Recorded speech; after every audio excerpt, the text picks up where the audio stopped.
This is Wisconsin Sports on the Go with Trage, your place for all things Wisconsin sports. Now, your host, Trage. How we doing, everybody, and welcome into Wisconsin Sports on the Go with Trage. I'm your host, Trage, as we come back here on this October 8th edition of the show here. I hope you guys are enjoying your Wednesday so far. I hope you guys enjoyed your weekend. It was a great weekend. An even better weekend because the Brewers, the way that this series has started against the Cubs, it has been fantastic. So we're going to get into the Brewers today. I can't wait.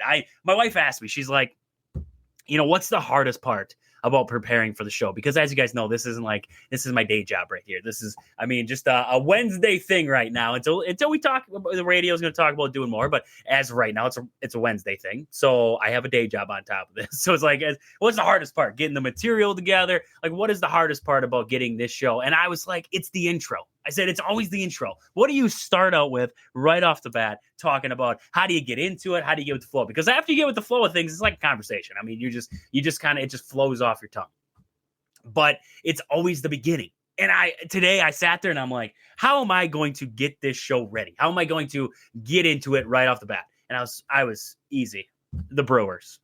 It was 100% the Brewers. What we saw over the weekend there, the absolute domination, and not to mention my favorite part, and this is the part that made me chuckle, because we said to ourselves, okay, the Brewers know the Cubs know the Brewers. They're going into the series. The managers know each other. The players know each other by now. They've seen each other multiple times. What's going to be the edge? What's going to be the difference? And I know Cub fans there's some that don't want to blame Craig. They're like, oh, well, the lineup's been bad and they haven't been hitting and this and that. And it's like, okay, I get that. But Pat Murphy outmanaged Craig Counsell over the weekend, and it was in the Monday night game. Everybody was confused because the big thing was, why are the Brewers starting Aaron Ashby and not Quinn Priester? We were all confused. We sat there and it was almost, when it all was happening, or when the playoff was getting set up, when the schedule was set up and everything like that, we said to ourselves, okay, Freddie Peralta going to start game 1. After that, game 2, you expected Quinn Priester. Pretty simple. It was pretty straightforward. And it was, well, we don't know who's starting game 2. And everybody everybody, myself, and we sat there, what do you mean? Quinn Priester seems like the obvious answer. It would have been Brandon Woodruff, but Brandon Woodruff isn't ready. So what's going to happen here? Well, you could go off of, and I did see a stat, that the Cubs are one of the better teams in baseball at hitting the cutter, and they're very good at hitting the sinker. So that's something that Quinn Priester, they hit sinkers and cutters hard. That's something Quinn Priester loves to roll with. Maybe that was part of the decision to keep him out of game 2. But when you really looked at it, he started Aaron Ashby, which was a lefty, which then in turn, Michael Busch doesn't hit lefties very well. Pat Murphy played the game. That's the fun part. That was the part that made me and just made me sit back and go, Pat Murphy just outmanaged Craig Counsell before the game moved. That I thought. It wasn't he made Craig Counsell take out one of his better hitters, and one of the actual, there was a list before the postseason even started. What Michael Busch was he is one of the better hitters in the postseason, in this race. 2025 regular season, he was 261 hitter, 34 home runs, and 90 RBIs there. You made Craig Counsell take one of his better hitters out of the lineup and put in Justin Turner. Now, I'm not saying that Justin Turner is just some random guy. He's been there. Had some of the most postseason experience out of all the guys who are in the postseason this year. You talk about multiple years with the Dodgers out there, and the Brewers have seen him many times. So this is a guy who's been there, done that. Not quite the hitter that Michael Busch has been. So the ability of Pat Murphy to say, "Oh, I like Aaron Ashby's ability to go out there." Now, did it work? No. He gave up 3 runs. Suzuki took him deep. Okay. And you saw all across social media, everybody freaking out about that. They're like, "Oh wow, why? This is what happens when you start a guy like Aaron Ashby. Why would you start a guy like Aaron Ashby? This was bound to happen. It just came back to bite you in the butt." It did. I mean, in all fairness, it did. It doesn't mean that it was a terrible decision or not a smart move by Pat Murphy. It doesn't mean that at all. You're going to the way that the Brewers have operated this season. If you look at the opening day roster versus what you got now, even what you were halfway through the year, they didn't get this far by doing things the right way. Kosher, made sense. None of it made sense. And you know how many lineups we all looked at, where we said, what is he doing? What's he throwing out there tonight? What is this? 4-hole. How many times did you look at a lineup like that? But they won the game.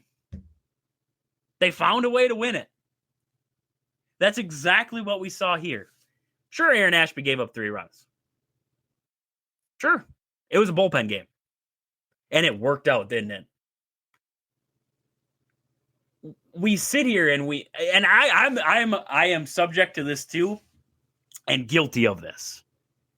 Questioning Pat Murphy and his decisions and what he does. I'm done with it. I have questioned this guy. I've said to myself, why is Isaac Collins not out there? And I love that quote from Isaac Collins when they said about Jackson Chourio, and Isaac Collins said point blank, he's like, this guy is instrumental to us. He said, I hope he plays tonight. That's what's best for the team. But if he can't go, I will do my best to step up in that spotlight. Not word for word or probably anywhere near the quote, but you get the gist. You can go back, look at the quote. It's close. It's in the ballpark, right? In the ballpark. But Isaac Collins, when he said that, I said to myself, man, that speaks volumes for what this team is. And then I read William Contreras' Player Tribune. If you haven't read that, I wanted to run through a wall when I read that. I read that and I ran upstairs and I told my wife, I'm like, I got to get myself a William Contreras jersey because, I've gone through the phases with William Contreras. I've gone through the phases where I was like, I don't know if he's trying hard anymore, this and that. And at one point this year, I was thinking to myself, just put him on the IL, bring Cuero up, just let this guy walk. Like he's not trying, he's hurt, everything like that. I listened to him, and then I listened to him after the game there in that press conference. There's nothing more that I want than William Contreras to go up there and succeed at this point and just light the world up. He is. They asked him in that press conference. They said, who are you calling? Because after he hit that home run in game 2, he held up the phone, and that was awesome. That was awesome. Pat Murphy talked about it. He said, about admiring home runs. He's like, well, I'm not going to tell guys they shouldn't. It's like, I think there's an excessive amount, this and that. And when he watched that thing go, and he like ring, answered the phone, and then hung it up. And they asked him, they said, who are you calling? And he said, Brewer fans. And I was, William Contreras, this whole thing, listening to Andrew Vaughn, listening to McGill and them give praise to Aaron Ashby. This team won because they're a team. To round it all out to where I was going, this team won this season because this is how they did it. It wasn't right. It didn't seem like it was going to go right. They're, like Isaac Collins said, this team's playing with house money. They're not supposed to be here. They weren't supposed to win this many games. They have no business doing what they're doing. But how did they get there? That's what the biggest thing that I think we love to hate is that the Brewers love to do things in unorthodox. They don't do things the way that we've envisioned them, right? You think to yourself, oh, the Dodgers. It's pretty simple. You're going to roll out Yamamoto. You're going to roll out Glasnow. You're going to roll out Kershaw, whoever it is. You have your starters, boom, boom, boom. Phillies have their starters, boom, boom, boom. The Brewers, they've been thrown for a loop a couple different times. because you thought Jacob Misiorowski was going to be a guy. And then he struggled. He pitched great in game 2. We'll get to that. But you had a guy like Jacob Misiorowski. He wasn't going to be able to fit the fold as a starter. You didn't think. Brandon Woodruff came back. He was fantastic. He gets hurt. He can't go in this series. So then you have to think to yourself, well, what now?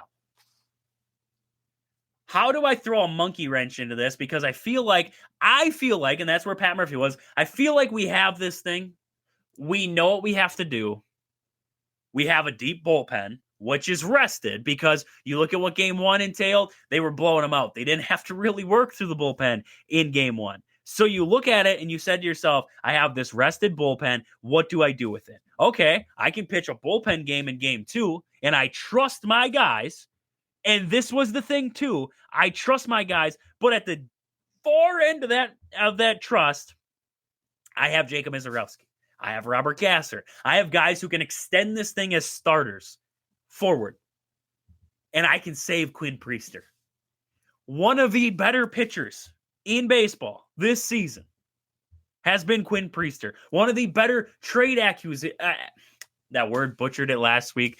Gonna butcher it again this week. One of the better trade deadline ads before even the trade deadline. Quinn Priester to the Brewers. You get to have him for game 3 of the series in Chicago with a chance to go to the NLCS.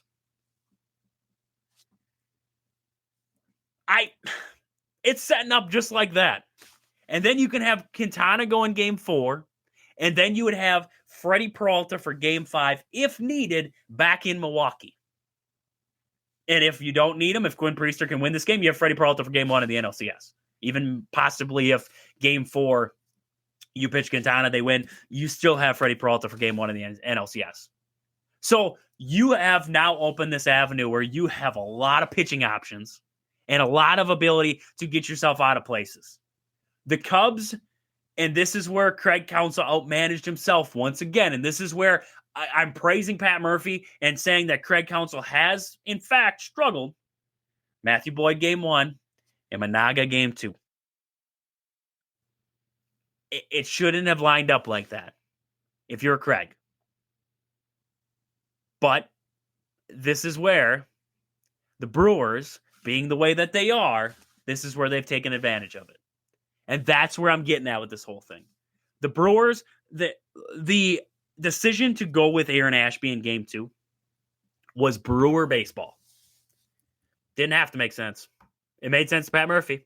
And it got Craig Counsell to tip his hand by putting Justin Turner in there right off the bat. It brought in the flexibility for the Brewers to, okay, now Nick Mears, they did burn Nick Mears for a third of an inning, but then they got the lead. You saw Jacob Misiorowski come in, and they just ran with it. Maybe that was the plan the whole time. You never know. What I'm saying is man, oh man, what a start to the series. What a start to this for the Milwaukee Brewers, this playoff run. And I listen, you listen to that, or not listen, but you read the Player Tribune. And I think I was listening to a guy read it. He's from ESPN Milwaukee. I can't remember his name off the top of my head, but he was reading it. And you listen to what William Contreras said. And he said, basically if there's a better team out there, he hasn't seen one yet. I truly believe that. After watching game 1 and 2 of this series, I truly believe that. And I'm going to explain why. I'm going to explain why when I come back from the break here. I'm going to explain why I believe there truly is no team that I've seen right now in this playoffs that is better than the Milwaukee Brewers. I'll explain it when I come back from the break here. We'll be back here after the quick commercial break. We are off and running. Hour number 1 of 2 is just getting going here. We'll be back into Wisconsin Sports on the Go with Trage. I'm your host, Trage, as we come back here on this Wednesday. And hey, this next segment here, we're going to continue that Brewer talk. This next segment is brought to you by 1891 Winery. They celebrate history with flavor. Sip on artisan wines crafted on location, or grab a cold beer and pair it with a giant pretzel or pizza. Catch some football, baseball. We got Brewers going on right now. We got playoff baseball going on right now. We got Packers coming up. We got Badger footballs. It's there. So, there's all kinds of stuff you can watch down there. Check them out there. 1891 Winery. veteran-owned and operated 1891 winery there in Greenwood, Wisconsin. You're only a stranger once. That's their motto there. They're open Fridays 4 to 7, Saturdays 11 to 6, and Sundays 11 to 5. Follow on Facebook for upcoming events there. You can also plan some private stuff there. Just give them a call down there, 1891 winery. Check them out there on Facebook. So, coming back from the break here, I said right away, we're going to go into my opinion of why I believe the Brewers are still the best team in baseball right now. But I wanted to read something. So this came from William Contreras, and I kind of mentioned it there off the top of the show, but I didn't have the full quote here. But this is what I had mentioned off the top of the show here. This was from the William Contreras Player Tribune that he did and that they wrote for him. And this is what he said. So he said, I still have a little regret. Years later, for being rude to my agent about the trade. Milwaukee? Wow, what a wrong way to react. Now I hope I spend my whole career here, and I hope to be on the first World Series winner in Brewers history. It'll happen, I bet. It's like Bob always said, no one better than you. Well, actually, Bob, probably some are better than me. I'm not the best. None of our group is. But if you're telling me another team is the best, man, I swear I haven't seen them. No one better than Milwaukee right now. No one better than us. I love that quote. I heard that. Like I said, I was listening to the guy down there from ESPN Milwaukee. I heard that. I wanted to run through a wall, I tell you. That quote right there, that got me jacked up for Brewer baseball on Saturday. And then I was just all in. I mean, I was already all in, don't get me wrong, but I was all in on some Brewer baseball. So that was awesome. That was awesome there from William Contreras. So I went to the break and I said to myself, I said to you guys, the Brewers were the best team in the playoffs.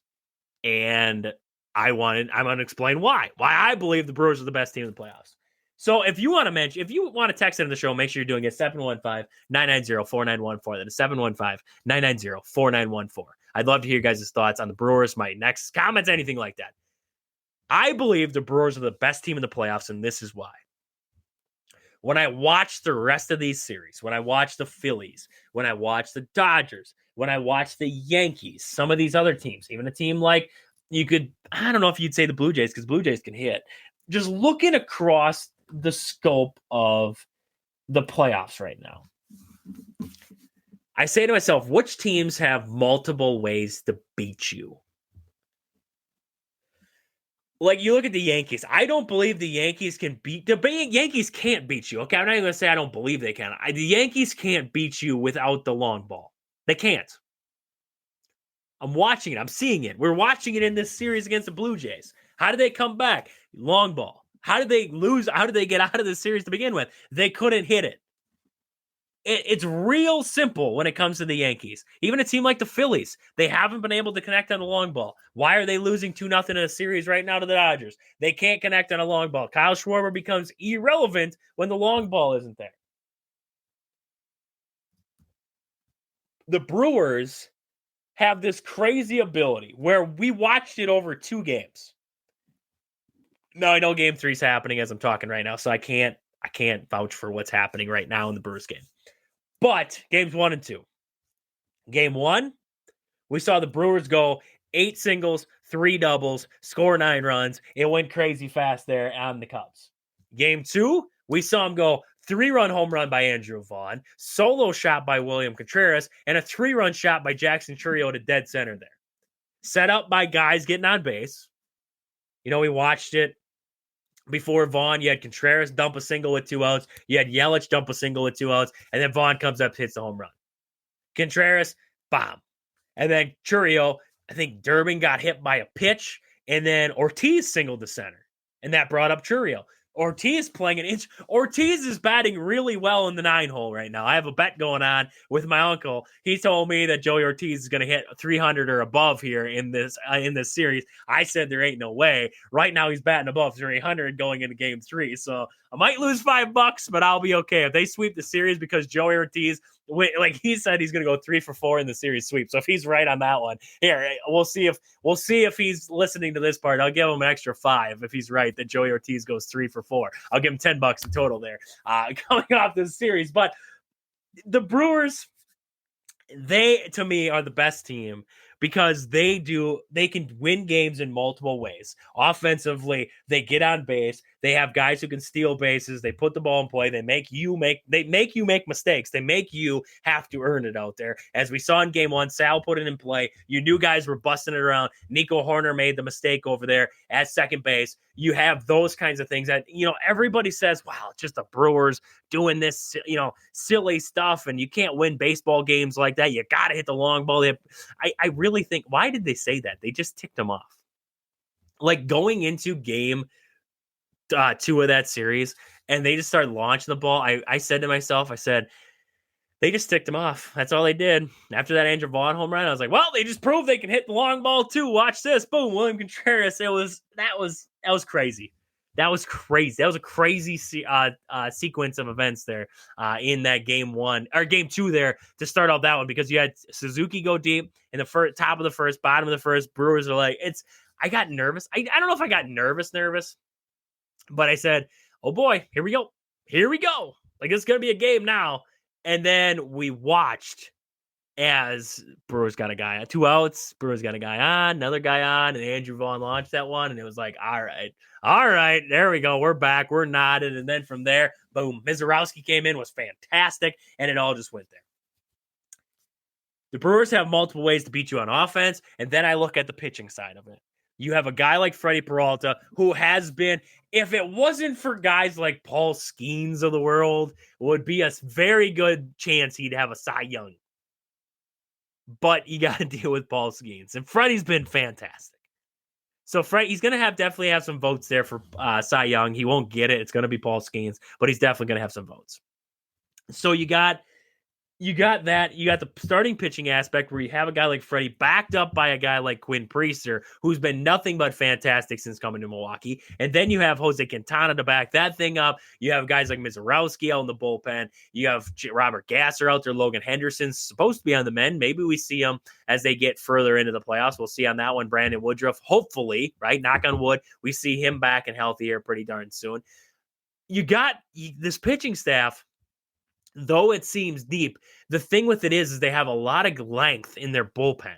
And when I say length, I'm looking at the guys that they have out there. And I think that is a strong suit of this team, is the ability that they have where they can go to an Aaron Ashby for multiple innings. His longest outing was, I believe, like 3 1/3. You could go to an Aaron Ashby for 3 1/3. You could go to a DL Hall for 3 innings, and you could feel comfortable. Grant Anderson could go a couple. I don't know if you feel real comfortable. He's been good this year. Tobias Myers, when he's on the I don't know if he's not even on the roster, but when he's on the roster there, you have a Tobias Myers that can go for you. Chad Patrick's been fantastic for the Brewers this season, and he was fantastic in that game 2 there. So you have him that you can talk about there. You have a lot of options out there in the bullpen, and that's not even getting to the high leverage guys. When you look over at the high leverage guys and you say to yourself, oh, now we have guys like Jared Koenig, who's been good. You have Nick Mears, who's been good. Aaron Ashby can actually be roped into that grouping if you wanted to rope him into there. And then you talk about a guy like Abner Uribe and Jared Koenig twice there. Trevor McGill in that grouping there. You have your high leverage guys. The Brewers have depth. And depth that they can go, that you can trust that you can have a bullpen game with a lot of arms and a lot of talent. That's where I thought Craig Counsell, when he was saying, oh, I'm going to go bullpen, he doesn't have that depth in that bullpen like the Milwaukee Brewers do. And I don't think, you look across the board, the Phillies would probably have one of the better bullpens. And the Phillies are on the fast track out. The Dodgers' weak point is their bullpen.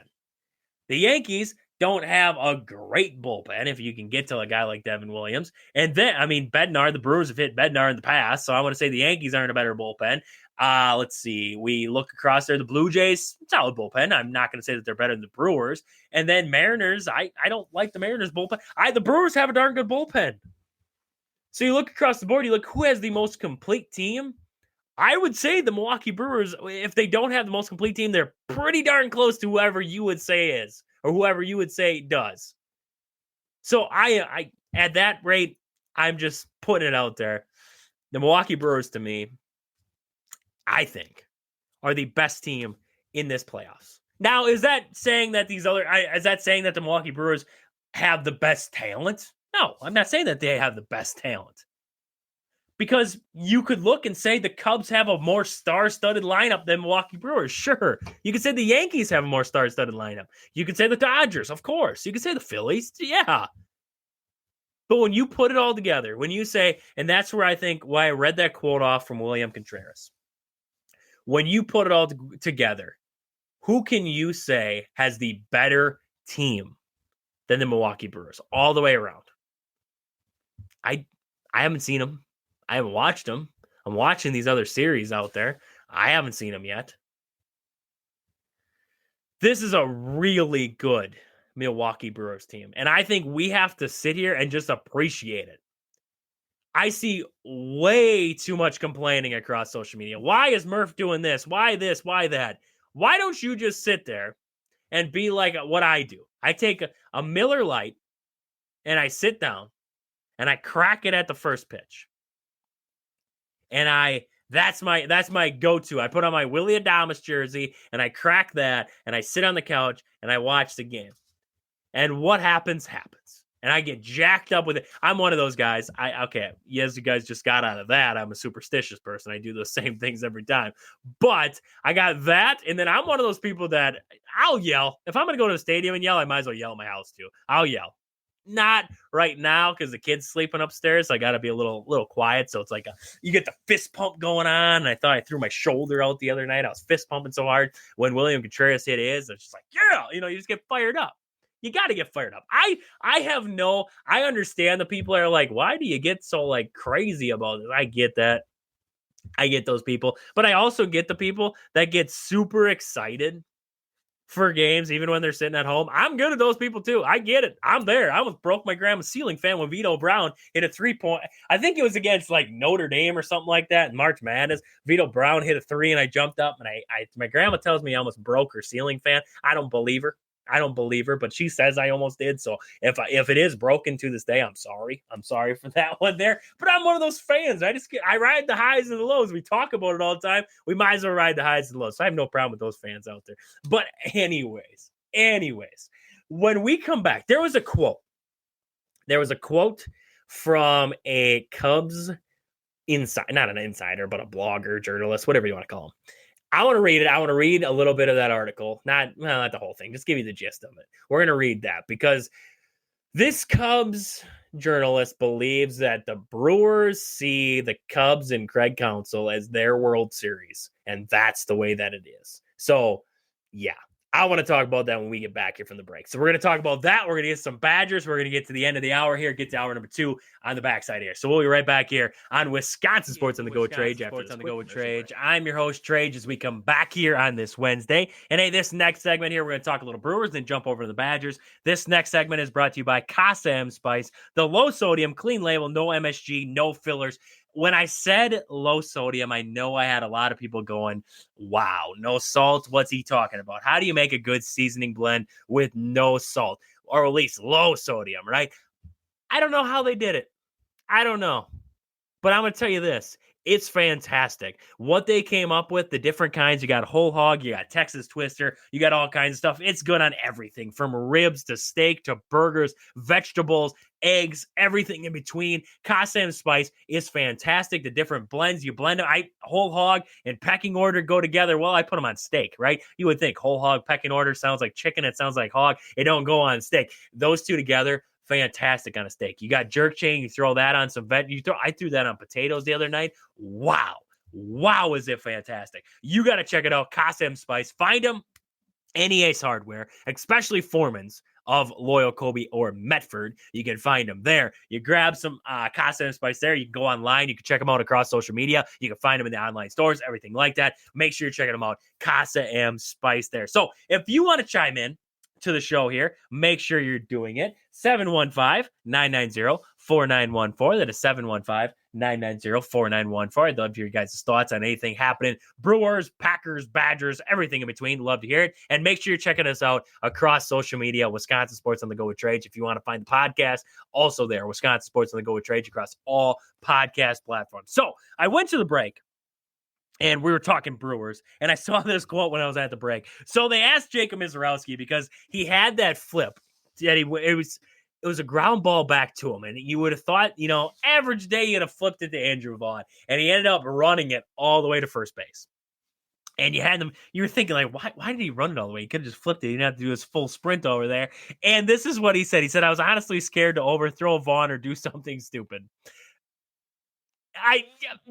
Because then he asked him, they asked him about his celebration after, because he got jacked, right? He was jumping, he was flexing the arms, everything like that. He said, I had the adrenaline pumping. I didn't really know where my feet went. I love that. I absolutely love that. I know I have a buddy of mine. He always says, Jacob Misiorowski has too much emotion. And I can agree. Having too much emotion can get you into trouble if you can't control your emotion.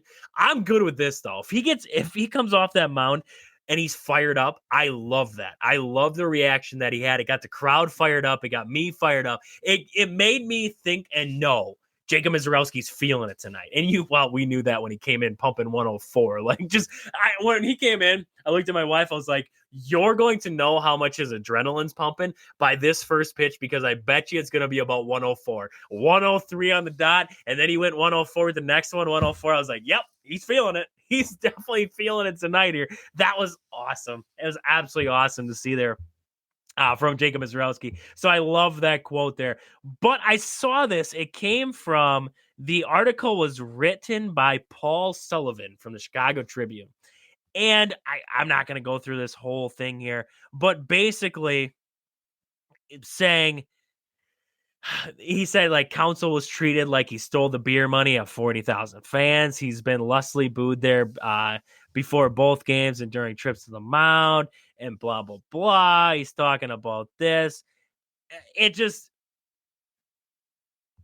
He said, I took psychology class at Mizzou, and my theory is they resent the fact that Chicago is a world-class city with great architecture and restaurants, while Milwaukee is a place with a statue of the Fonz. It's that simple.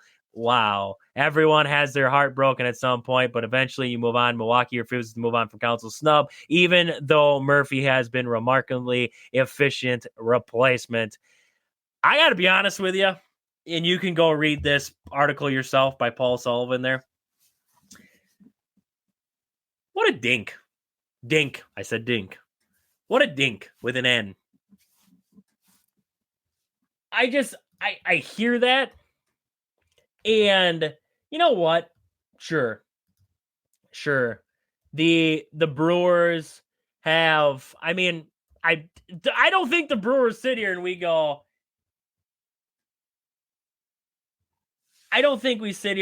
well, I'm jealous of the Chicago Cubs.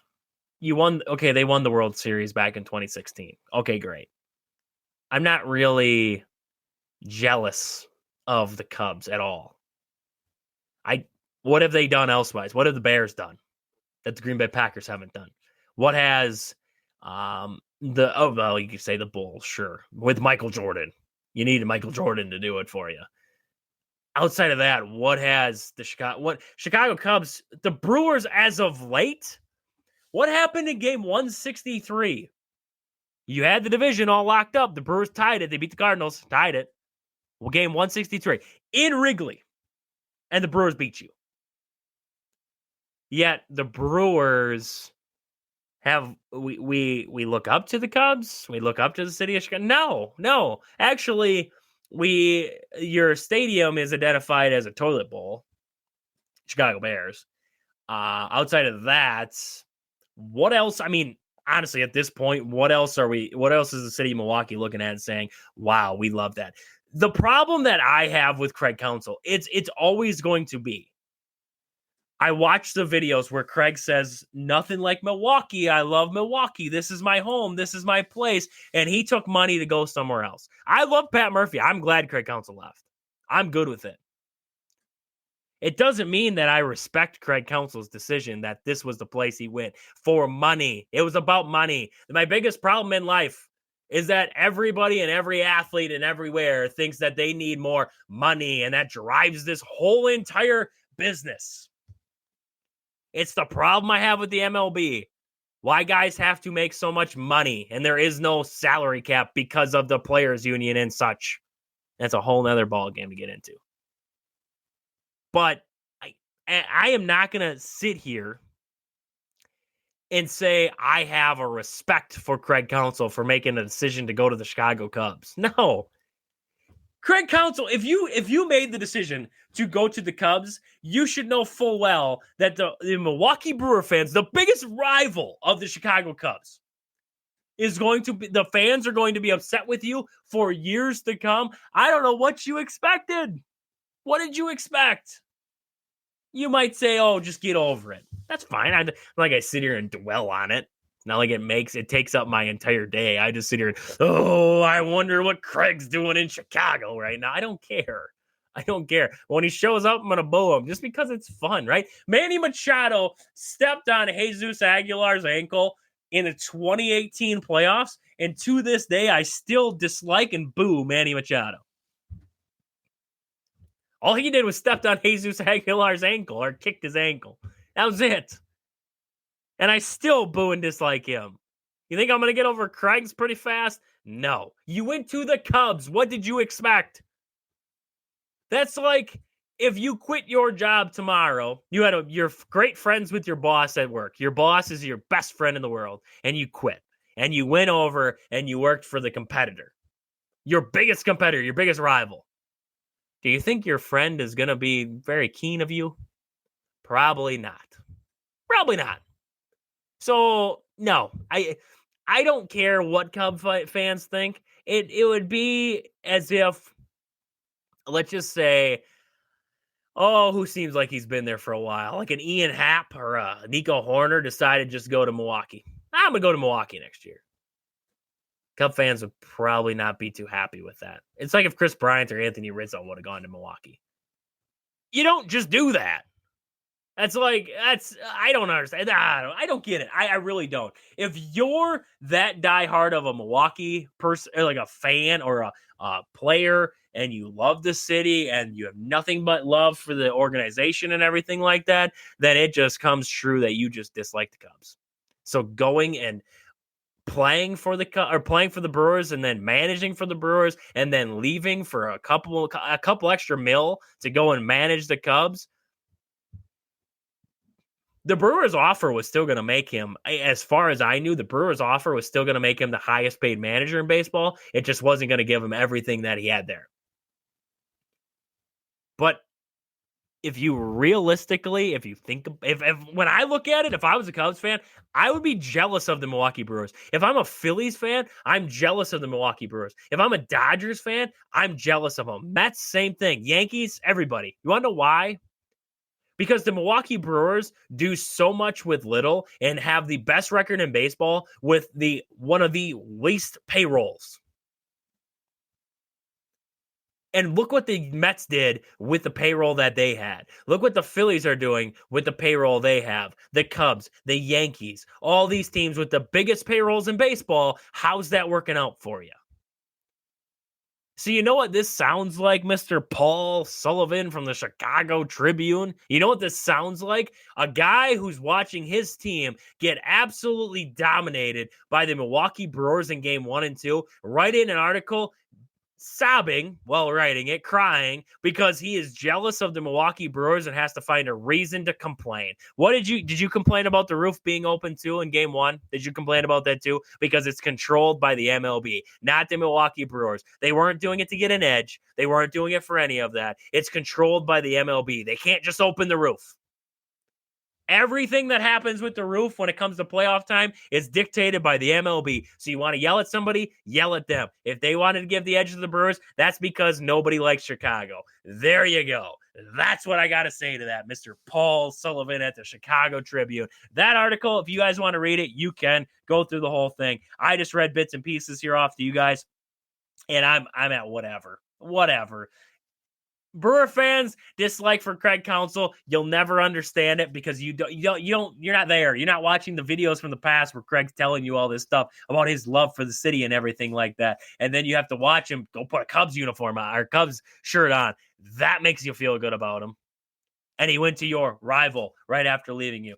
That made you feel good about him. It's not that Brewer fans don't love Pat Murphy, because at the end of the day, we'd rather have Pat Murphy the way that it's gone. It's the way that it ended with Craig and he walked out the door. That's what irritates him. Plus, at this point, it's just second nature. It's just second nature. Anything that happens with the Cubs, we dislike it. That's just where I'm at. I just dislike it. If it happens with the Cubs, I dislike it. I'll boo anybody from the Cubs. I don't care if it's Craig Counsell and Nico Horner. I'll boo them all. I don't like Anthony Rizzo and I don't like Chris Bryant because of it there. So yeah, I'm that's where I'm kind of at with the whole thing right now. So if you guys want to read that, make sure you check it out from Paul Sullivan there. So I want to jump over and I want to look at the Badgers this last weekend here. They had that game against Michigan. They lost it 24-10.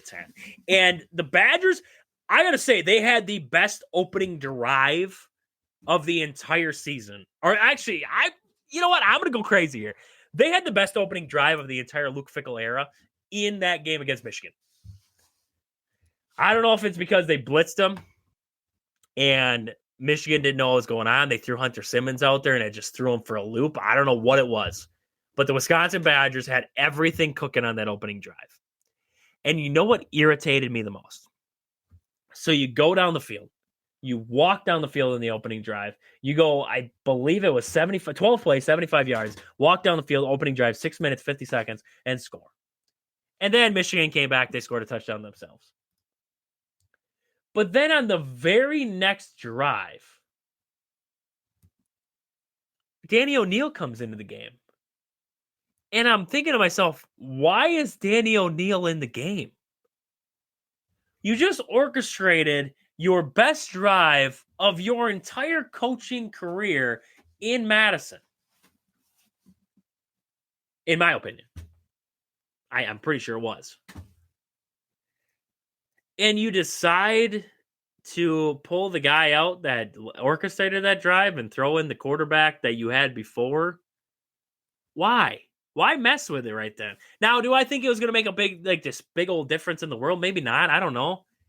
But everything was working off that opening drive. Why not stick with it? We watched Hunter Simmons make some good throws throughout the day. And I thought, honestly, him being out there threw this Michigan defense for a loop to start it. They were not confused, but it was a different kind of look. The first 12 plays, scripted plays, were fantastic. They had Michigan on their toes, on their heels, should I say. So I kind of loved what I saw from the Badgers there to start that game. And then they brought in Danny O'Neal, and I was like, why? I would get if Hunter Simmons was struggling. He wasn't struggling right off the bat. And then from there, they scored that opening drive touchdown, and then from there, it just went downhill. And there was definitely, there was the missed pass interference call that they had on that deep shot he took down the sideline. There was that issue there. There's a couple different issues that I had with this game. One of the biggest ones that I had, and this is where a lot of Badger fans were sitting coming off of this game, was the lack of, I don't want to say the lack of, but Luke Fickell didn't use his timeouts in the second half. And the question was, why? Why didn't he use his timeouts in the second half? You can't take them home with you. And they kind of made it seem that if they would have got the stop on third down late in the game there, he would have used them as it was running down the 2-minute warning, but he didn't. My question is at the end of the day, I don't know because I know a lot of fans are upset about this one. I don't know that even if you use the timeout to get the ball back, whatever, I don't know if it's going to actually, I don't know if you're going to win this game. We've seen crazy things happen in college football, so I'm not saying it was impossible. But at least make it seem like you thought so. At least practice like you think you have a shot. I don't understand why he's done this times before where he saves these timeouts. Middle Tennessee, I believe he didn't use any timeouts in the first half or something like that. Why? If you got them, use them. There's something you don't like when you see it, you don't like a play call, whatever, call timeout, reset it. whatever it is, I just don't understand why we're even talking about, because I don't even care if it was did he have a brain fart, forgot what time, the time, whatever. I don't care. At the end of the day, this Badger team, it just seems dysfunctional. And it starts with him. Because it just seems dysfunctional, like he's not even mentally in the game. How are you supposed to rally the troops and get players into the game when you're not mentally into the game?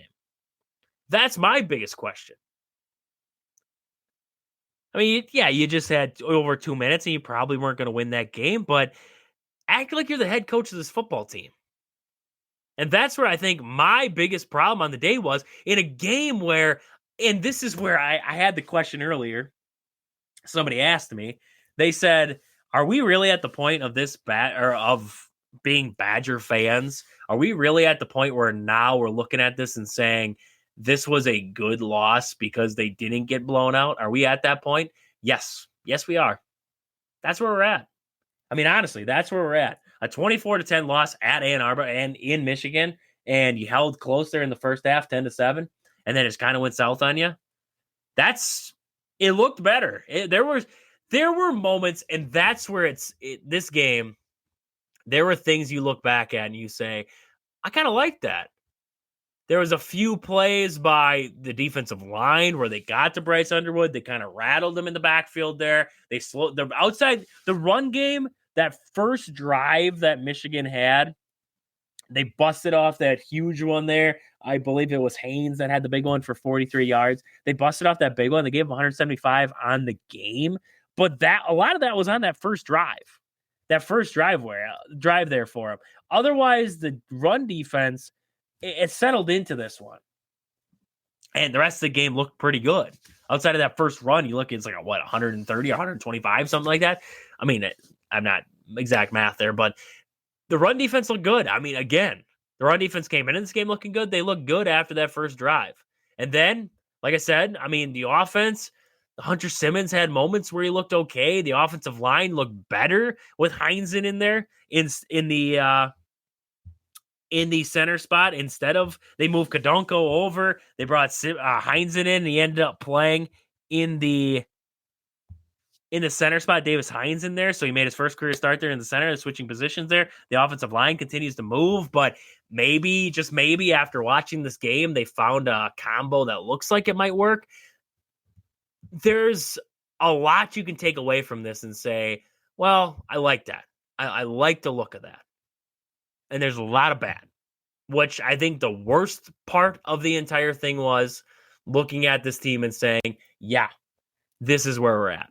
We're at the point where a 24-10 loss looks good because you only lost 24-10 at Michigan. So, I mean, you lost by 14 at this point.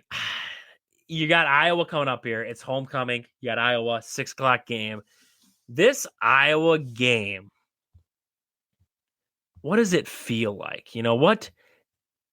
It's almost like this Iowa game to me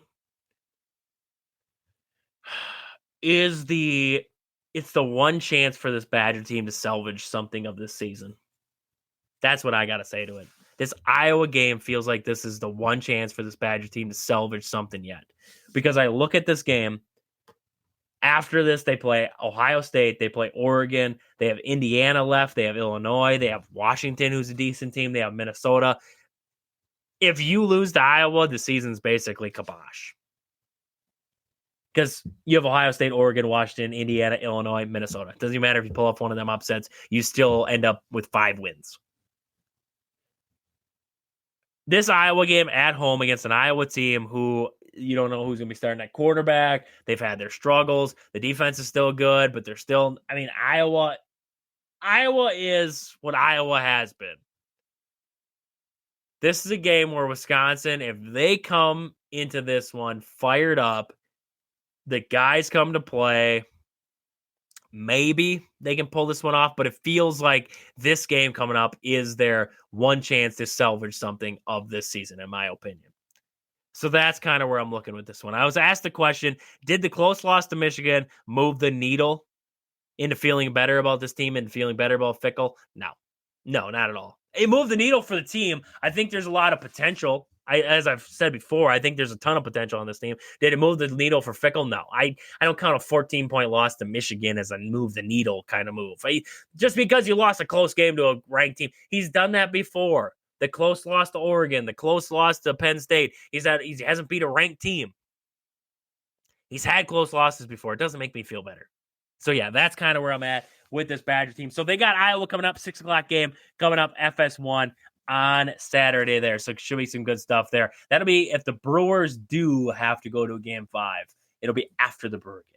After the Brewers win that series against the Cubs, you can watch the Badgers take on Iowa there. So we're going to come back here. We're going to wrap up hour number 1. We're going to look ahead to hour number 2. We got tons of stuff to get to yet today here on the show. We'll be right back here on Wisconsin Sports on the Go with Trage. I'm your host, Trage, as we wrap up hour number 1 here and look ahead to hour number 2 here on the show tonight. I hope you guys are enjoying your Wednesday. And this next segment here is brought to you by Foreman's Hardware. They offer you everything from home essentials to farm supplies, house to farm, grills to drills. Foreman's Hardware has got you covered. Visit today in Loyal, Colby, or Medford, Wisconsin. Tell them I sent you. Tell them Trade sent you. Get 5% off all your purchases down there. So this little next segment here, the Fan Zone, brought to you by Marshfield Motor Speedway, the half-mile paved track just 3 miles west of Marshfield on County Road H. Find upcoming events and races at marshfieldspeedway.com. That is marshfieldspeedway.com. This next little segment here, the Fan Zone, we are going to, this is where I answer questions from the fans. And if you want to be involved, message me across social media. Otherwise, check us out, 715-990-4914. You can text in your question to the Fan Zone.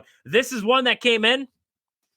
If the Brewers don't make the World Series, is the season a bust? And I got this question last week there, and my mistake, I didn't get to answer it in that.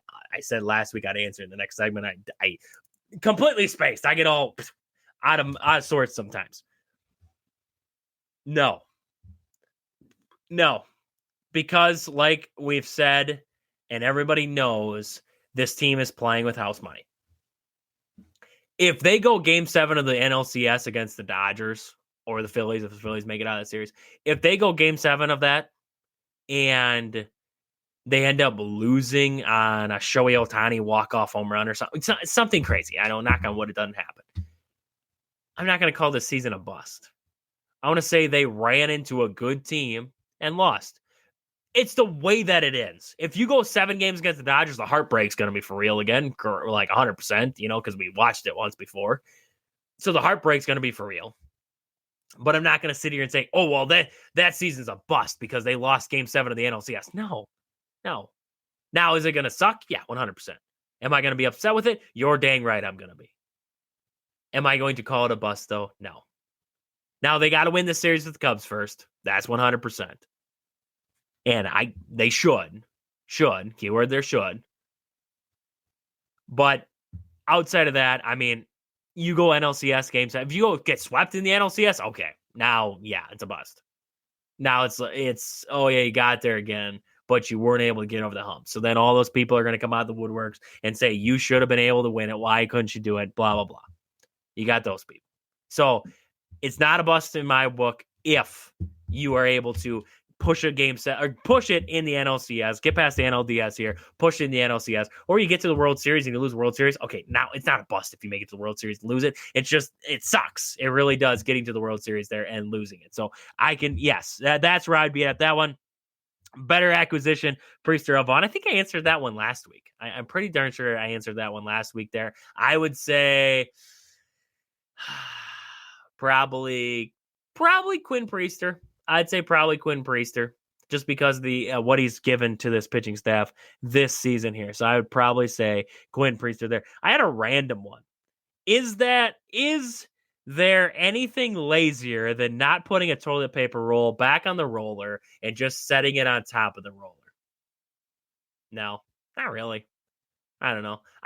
My biggest thing is, well, not my biggest thing, but the only thing that I do is I put it on backwards, according to my wife. So I don't put it on the right. I did not know you could put it on backwards. I put it on backwards, I guess. So that's my biggest problem, I guess, when it comes to that. So yeah, that's where I would kind of be with that. But yeah, so those are some of the questions I had that came in there. Make sure, guys, if you want to be involved in the fan zone, hit me up across social media. You can send me your questions, comments, anything like that. I'd love to hear your feedback of the show. I'd love to hear your feedback of the show. If anybody has feedback of the show, I'd love to hear it across social media. Make sure you message me there. You can also text me 715-990-4914. That is 715-990-4914. I'd love to hear your guys' opinions, everything like that at any point in the show here tonight. We're going to come back here. Hour number 2 is going to come at you. We're going to talk Packers with Ummer here when we come back from the break. We got Packer talk to get to. We got some NFL talk. We got a whole bunch of stuff to get to in hour number 2. We'll be back here after this quick commercial break.